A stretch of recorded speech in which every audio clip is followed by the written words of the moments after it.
on CityCast Nashville, we're talking to the three women running as Democratic challengers to the Republican incumbents in Nashville's 3 congressional districts. We are a nonpartisan podcast, so why are we only talking to the Democrats? Because none of the Republicans responded. So, in order of appearance, former Nashville Mayor Megan Barry, who's running against Mark Green in the Tennessee 7th, disability activist Lori Bergman, who's running against John Rose in the Tennessee 6th, and nonprofit leader Miriam Abel-Fazli, who's running against Andy Ogles in the Tennessee 5th. Each has a different story, but similar goals, and as you head out for early voting, we hope these conversations will inform your choices. CityCast Nashville is presented by our exclusive launch sponsor, Tecovas. It's Tuesday, October 22nd. I'm your executive producer, Whitney Pastorek, and this is what Nashville's talking about. Megan, let's start with how we got here. Nashville used to be one district, the 5th district, and now Nashville is 3 districts, and you're running in the 7th district.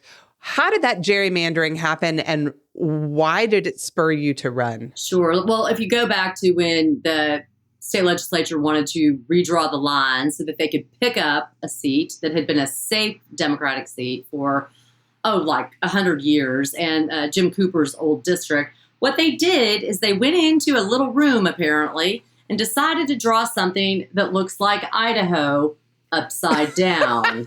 So that would be how we ended up with District 7, which I'm running in, and it has a little piece of Davidson County. And what they did is they tried to crack Davidson into, they cracked it into 3 different pieces and then drew those pieces into what existed with other folks. But it also means that if you're a Democrat in Davidson County, you don't have representation. Right. And this is for folks who are listening, the district that Odessa Kelly ran in the last cycle. What did you learn from her campaign, and how do you hope to build on it? So, one of the things when I decided to do this, Bruce, my husband, and I, we got in the car and we decided to drive the district. It took us 10 and a half hours, and that was a year ago. And we saw a lot of Trump signs. Now, I've been in these counties for the last few months, a lot. And even last weekend, I was struck by how few Trump signs I see. So that tells me that there is a shift in this district. We're feeling it. We're seeing it. And I think it's going to be reflected in the voting booths. I think we ask politicians a lot about how they plan to reach across the aisle if they get elected. I'm less interested in that and more interested in how you as a candidate have been reaching across the aisle to some of these rural neighbors who, might not share the same beliefs as you, Miss Sophisticated City former mayor. Talk to me a little bit about those conversations, how you've approached them, and what you're learning from our neighbors to the Northwest. Well, I will tell you that in these rural counties, they are predominantly voting Republican. But when you get to the times when you're having conversations, and you brought up the fact that I'm a former mayor, and that has actually been a huge benefit because I know a lot of these folks who are the mayors in these counties, and we have a relationship. So I stood with a guy at the very beginning of the summer at the Memorial Day Parade. He's a mayor, and we had a long conversation, and I just said, hey, what do you need? And he said, I need 2 ambulances to serve my whole county, and I don't have the tax base. I don't have the money. I said, look, that's the kind of stuff that you could have a federal representative, and by the way, a state representative that might vote for Medicaid expansion as well. But we don't have to get in that. And I was back 2 weeks ago, same place, because I keep showing up. That's the other thing. And they were having a festival, and this woman had fallen and broken her hip, and I'll be darned if we aren't waiting for that ambulance to come all the way from the other side of the county to come and get her. And so these are real issues that impact real lives and constituents. And the folks in these counties, they really want their quality of life, their access to health care, their ability to have a great education and have affordable housing. I mean, all the stuff that we all want.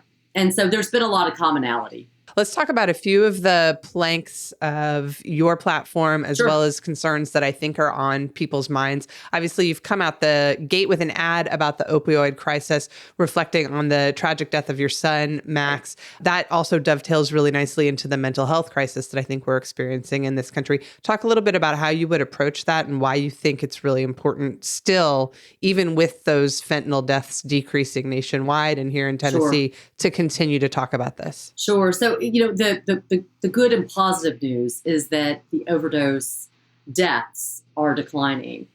It doesn't mean overdoses are declining. And I think what we're seeing is a direct result of the fact that we are putting more resources into availability of Narcan. You are making sure that people are living so that they can get the treatment that they deserve and that they need. So I have Montgomery County in my district. And Montgomery County serves and has a huge population of veterans.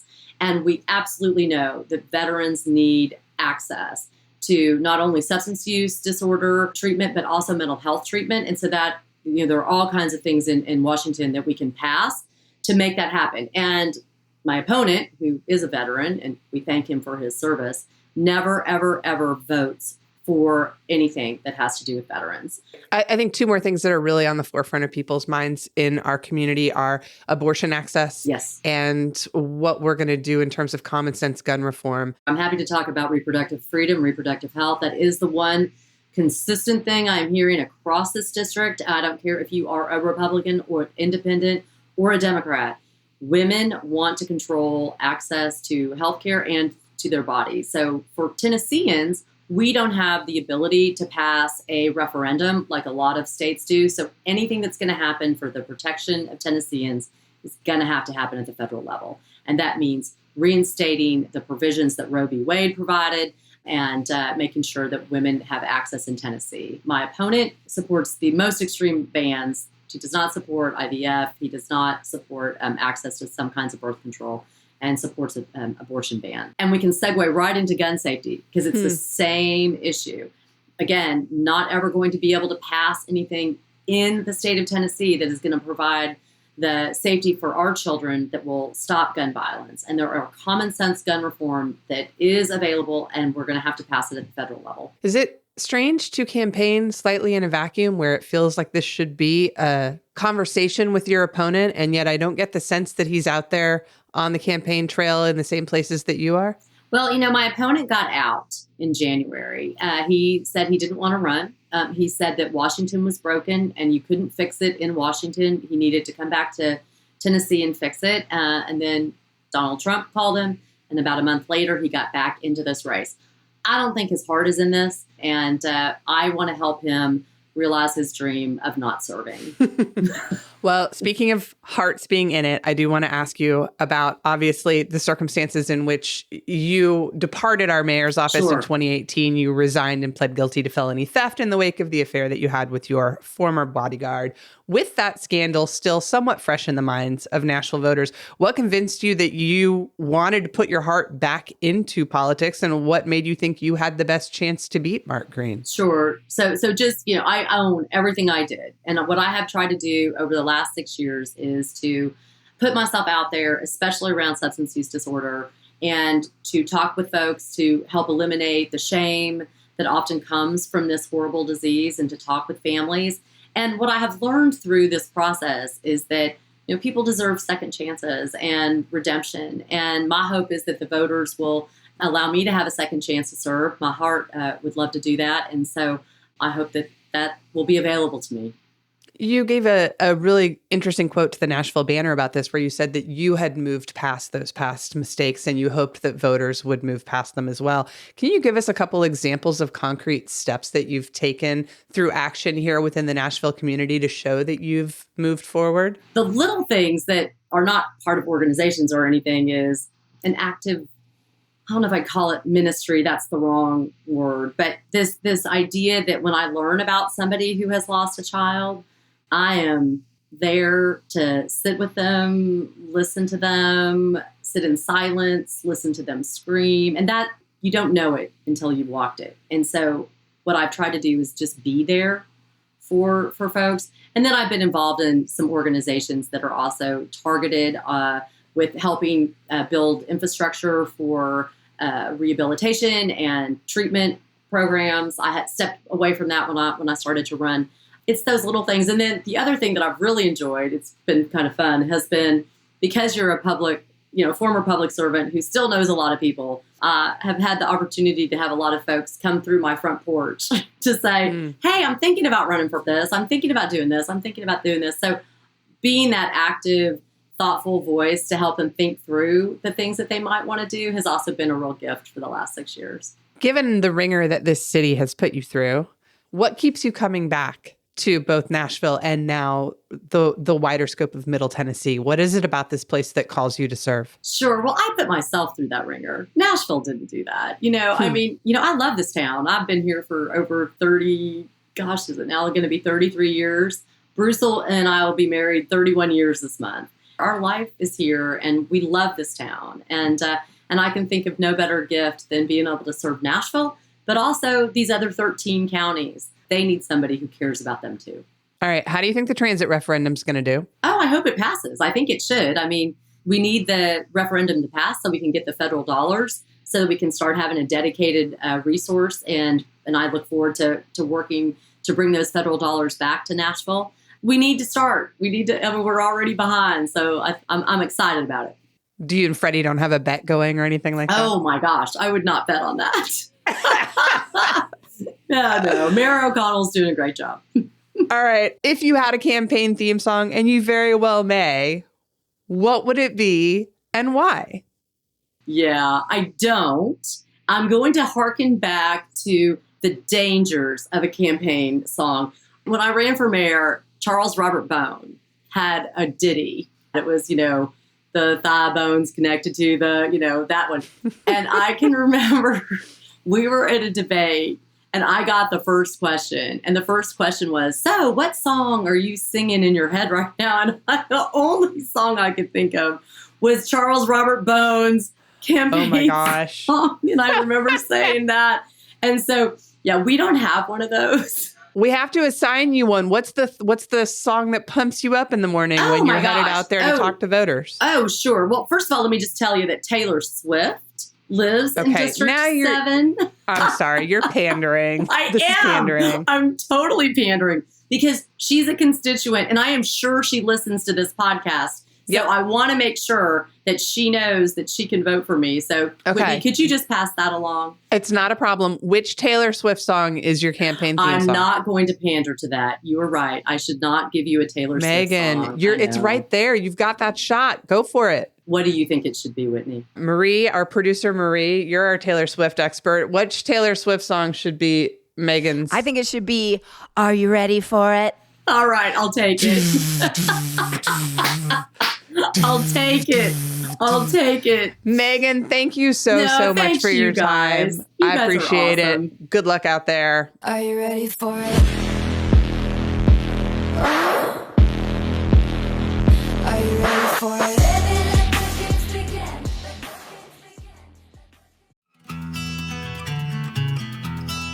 All right, admit it. It's time to replace your not-so-trusty old boots.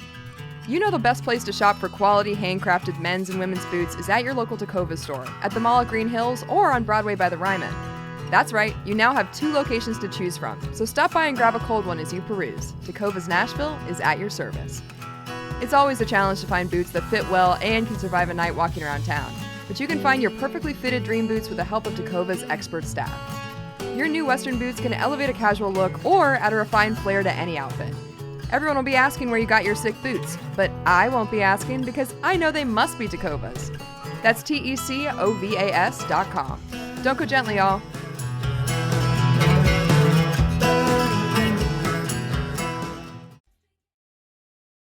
Lori, I think a lot of our listeners are maybe not as familiar with you and your background. Would you start off just by telling us about yourself? If you want the full story, go to my website because it's kind of long. We don't, have that much time. But yeah, the reason I decided to run, I guess, is because of my background and what I've been through in my life. I have had a kind of a weird, kooky life. I was born with some genetic issues and I have struggled with my health my entire life.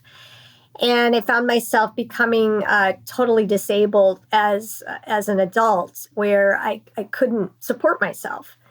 And so I had to go on a lot of the assistant programs and things that you need just to survive. And by the way, you don't live well on those programs, okay? They're not entitlement programs, okay? They just keep you alive, basically. Also, I'm a survivor of childhood sexual abuse. And the reason I decided to run against John Rose is because of his kind of alleged sleazy past that he has had with underage women, one girl in particular. And for our listeners, this is the story that he did meet his current wife while she was a high school student. But between that and wanting to run for federal office, because that's where I needed to run in order to fix things that have to do with Social Security, disability, SNAP, HUD, all those things need to be fixed on a federal level. And I want to make sure those programs are saved. But because I have lived on them and I know how they work, and a millionaire like John Rose does not, I said, I am going to run against this particular man. Well, this is my district, actually, of our three excellent. that we've been Yay. gerrymandered into. And it is, I think most people understand, the heaviest lift for sure, simply because of the way that it's been drawn. And you're dealing with it without the same amount of institutional support that perhaps Megan Barry is seeing or Miriam Abel-Fazli is seeing. Yes. I'm curious how you're finding your experience, where you're drawing on strength, and where your support is coming from right now. Oh, boy. It's been very hard, Whitney. I'll just be honest with you. It's been heartbreaking at times, confusing, makes me angry. Because you're not getting the same support that they are? Yeah, I don't understand. I know I don't have the publicity, I guess, that kind of stuff. But we need Democrats, right? And we should be helping all of them. And I'm not blaming them the candidates in any way. I'm blaming the way things are working right now in Tennessee when it comes to the Democratic Party and stuff like that. It's very disheartening. And yeah, I wish I could do commercials on TV. I wish someone would give me that much money. But I think it's part of my story, though. And I'm going to say this, Whitney, because on disability, I lived for years below the poverty line. I know how to balance a budget. I won my primary on $1,954.83. Wow. Okay, that is all I had to work with. I used most of it for what I needed, like gas. I found volunteers to drive me places because out of us three ladies, my district is the largest. Okay, I have 19 counties. It's like 2.5 hours, 3 hours, one direction each way. But I really believe everything I've been through in my life has brought me to this point, and I have used all that learning and experiences to just get rid of the noise. And I never look at polls. I don't look at that stuff. I just work as hard as I can, and I don't listen to everything around me. And I just keep going. When you're out in the rural counties that your district encompasses, what are the conversations like that you're having with people, and what common ground are you finding with people? I love going out to the rural counties. Cumberland County, they're like my little North Pole out there. They got all my little worker elves. We have a lot of good Democrats in the state, and there's a lot of Democrats out in the rural areas, and they kind of have to be quiet about it because they are afraid. And the common ground I'm finding with many of the people is that when it comes to healthcare and issues like that and poverty out we have so much poverty in Tennessee in District 6. And once again, we have a representative like John Rose who doesn't get it. He doesn't understand. And I think that's what I connect to these people, whether they are Democratic or Republican. I connect to them because they are losing their hospitals. And it's because the Republicans refuse to expand Medicaid. And there's, a lot of things that John Rose has done just in the last couple of months. They're trying to cut SNAP benefits now by about 30%. I noticed that the people that I talk to that I know are disabled or in wheelchairs or whatever that I talk to and tell them that the number one reason I'm running is for people like them, they do listen to me because they understand it. assuming that this doesn't come down your way this year, would you run again? I don't know. I don't know yet.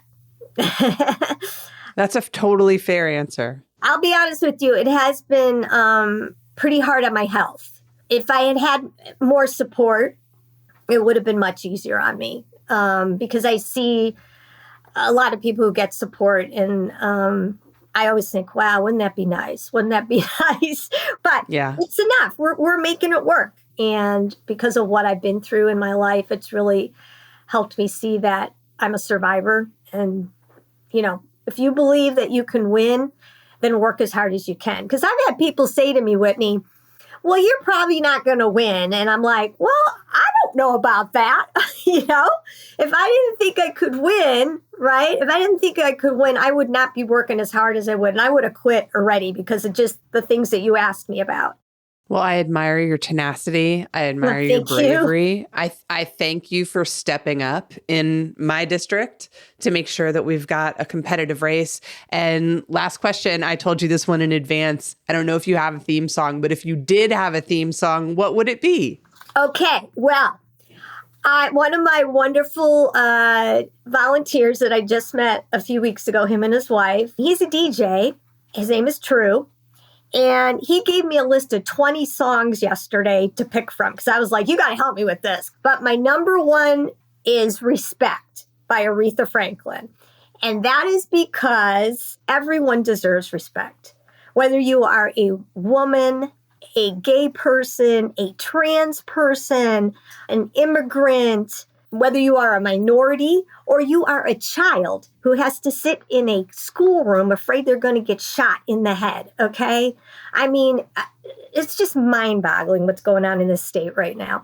So that's my number one thing. And also my motto is love thy neighbor, Leviticus 19:18, love thy neighbor as thyself. And that means you need to respect your neighbors. Lori, speaking of respect, I respect you so much. Thank you for giving us your time today. Good luck out there. Thanks, Whitney.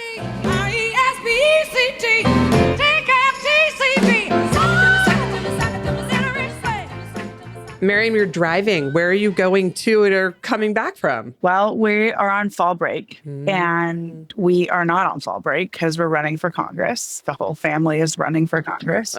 And and anyone who's run for Congress, I think, will tell you that at least any woman that's run for Congress will say that the whole family runs for Congress when they do. And this was the only day that we could kind of do something fun together. So we all came out apple picking. Thank you for taking time to talk to us while you are returning from your apple picking adventure. Yes. I would love to ask you to give us just your very quick elevator bio. I was born at what was called Baptist Hospital back then. It's now St. Thomas Midtown or something.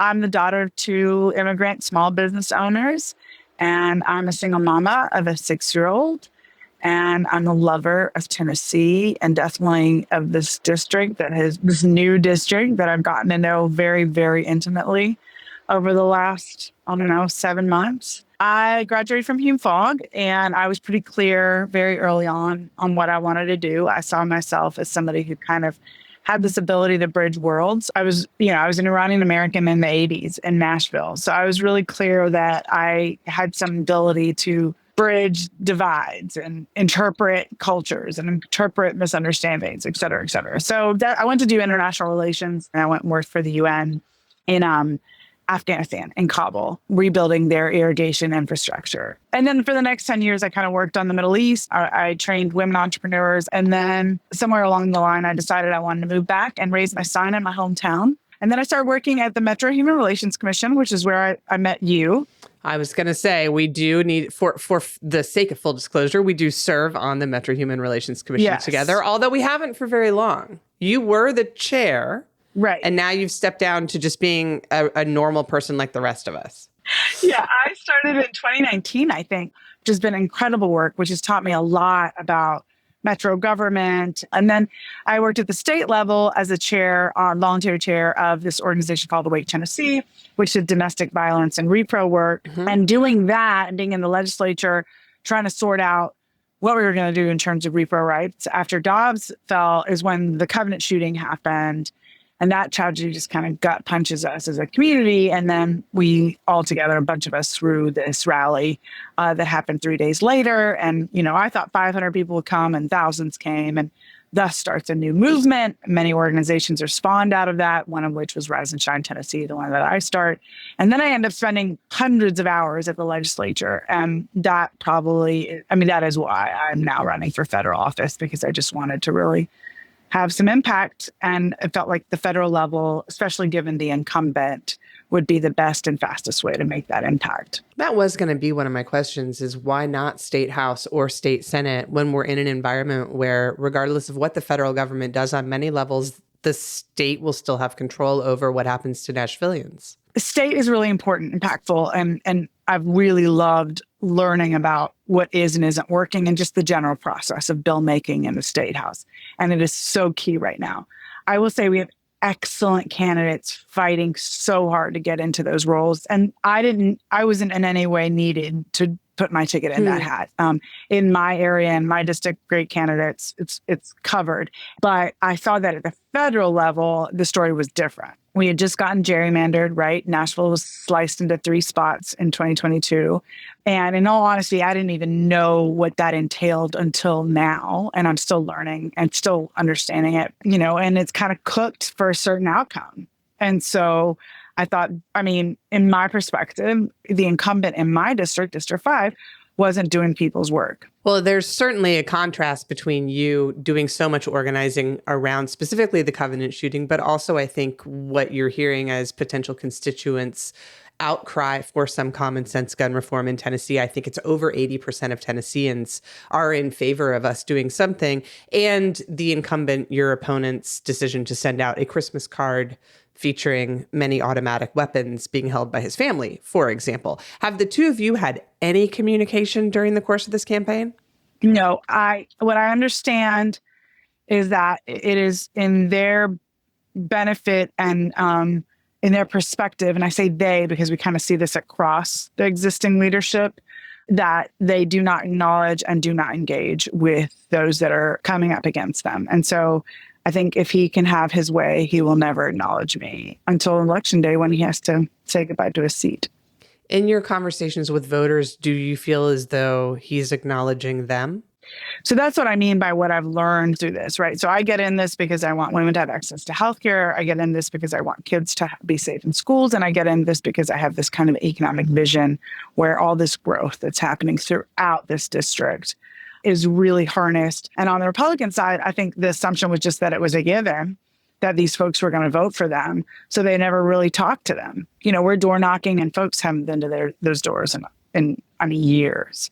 So it's been actually incredibly cool to, one, find out how unified we are, right? So if you're a cattle farmer in Murray County and you're a restaurant owner in Nashville, you're basically dealing with like these incredible cost of inputs and trying to make this business work. And it's not working sometimes, right? And they're having this, like he's talking about cattle and she's talking about, food prices and labor prices, but it's all the same. And so I've really loved just trying to wrap my mind around some of these common challenges and framing them in a way of like, how can we make this better for everybody? It's been, honestly, I understand. I don't want to like downplay how hard it is to run in this district. It is really hard, especially for a Democrat, but it's been so interesting to see, one, what an opportunity there is to really get to know these voters and understand these issues in a very deep level, but two, really think about how to represent these common challenges. What are the available funds for some of these challenges that we're facing right now? And how can I be a really fierce advocate? For instance, like getting some wastewater management and some management money for the Duck River could be crucial. I know Freddie's working hard at getting federal transit money, but how I can support that. Wilson County needs like buildings for schools. That's another big part that I would be hitting the ground running on.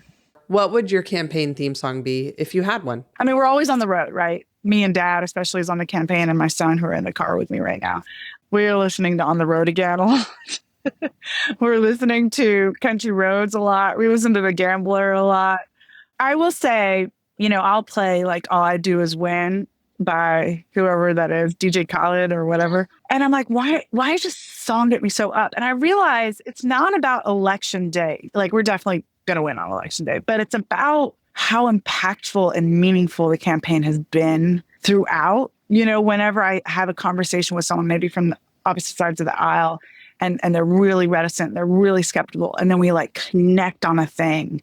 Maybe it's infrastructure, maybe it's military, maybe it's whatever it might be. And then suddenly it's like, ding, and the connection's been made, the respect is there. And they're like, I think I might vote for you is there. Or not even, but just like we could work together on these problems. It feels like winning in a deeper sense, right? Like we're winning against these divisions. We're winning against just awful stuff above us, right? But as humans from different positions, we're coming together and we're like, I can work with you on this. We're excited to work together on this. And I think that that's why I get hyped, because I'm like, this is winning. You know, this is it. This is what it feels like when you're doing the right thing and when people are treating each other with respect, like old school bipartisan work.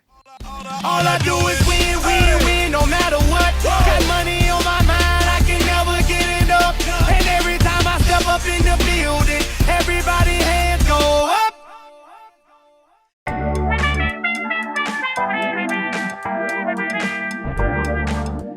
That's all for today here on CityCast Nashville. Early voting is open. Go vote. If you don't know where to vote, go look in our show notes. We'll tell you. And if you enjoyed the show, why not tell a friend? Rate the show, leave us a review, and subscribe to our Hey Nashville newsletter. We'll be back tomorrow morning with more news from around the city. Y'all take care of each other.